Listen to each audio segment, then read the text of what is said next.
ಎಲ್ಲರಿಗೂ ನಮಸ್ಕಾರ. ಮೊದಲನೇದಾಗಿ ನಾನು ಲೋಕೇಶ್ ಅವರಿಗೆ ಹುಟ್ಟುಹಬ್ಬದ ಆರ್ಥಿಕ ಶುಭಾಶಯಗಳನ್ನ ಹೇಳಕ್ಕೆ ಇಷ್ಟಪಡ್ತೀನಿ.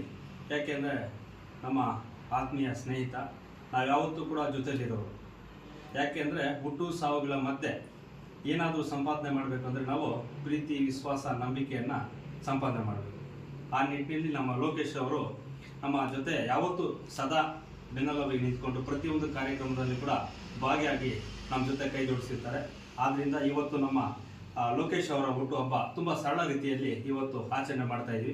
ಲೋಕೇಶ್ ಅವರಿಗೆ ಹಾಗೆ ಅವರ ಕುಟುಂಬಸ್ಥರಿಗೆ ಭಗವಂತ ಸುಖ, ಶಾಂತಿ, ನೆಮ್ಮದಿ, ಐಶ್ವರ್ಯ, ಆರೋಗ್ಯವನ್ನು ಕೊಟ್ಟು ಕಾಪಾಡಲಿ ಅಂತ ನಾನು ಈ ಸಂದರ್ಭದಲ್ಲಿ ಹೇಳ್ತಾ, ನಮ್ಮ ಲಿಯೋರು, ವಸೀಮ್ರವರು, ನಮ್ಮಣ್ಣ ಮೆಳಗಣೆಯಣ್ಣ ಮತ್ತು ಎಲ್ಲರೂ ಕೂಡ ಹಾಸ್ಪಿಟ್ಲಿನ ವಂಶೋಧಿ ಹಾಸ್ಪಿಟ್ಲ್ ಎಲ್ಲ ಸಿಬ್ಬಂದಿ ವರ್ಗದವರು ಕೂಡ ಸೇರಿ ಇವತ್ತು ಹುಟ್ಟುಹಬ್ಬವನ್ನು ಆಚರಣೆ ಮಾಡ್ತಾ ಇದ್ದೀವಿ. ಇವರಿಗೆ ಆ ಭಗವಂತ ಸುಖ, ಶಾಂತಿ, ನೆಮ್ಮದಿ, ಐಶ್ವರ್ಯ, ಆರೋಗ್ಯ ಕೊಟ್ಟು ಕಾಪಾಡಲಿ ಅಂತ ನಾನು ಮನಸ್ಫೂರ್ತಿಯಾಗಿ ಕೋರ್ಕೊಂಡ ಇಂತಹ ಹುಟ್ಟುಹಬ್ಬಗಳು ಮುಂದಿನ ದಿವಸಗಳಲ್ಲಿ ನೂರಾರು ಮಾಡ್ಕೊಳ್ಳಿ, ನಾವು ಯಾವತ್ತೂ ಜೊತೆಗಿದ್ದು ಮುಂದೆ ಸಾಗೋಣ ಅಂತ ಹೇಳ್ತಾ, ಮತ್ತೊಮ್ಮೆ ಲೋಕೇಶ್ ಅವರಿಗೆ ಹುಟ್ಟುಹಬ್ಬದ ಆರ್ಥಿಕ ಶುಭಾಶಯಗಳು ಹೇಳ್ತಾ ನಾನು ಮಾತು ಮುಗಿಸ್ತಾ ಇದ್ದೀನಿ. ಜೈ ಹಿಂದ್, ಜೈ ಕನ್ನಡ.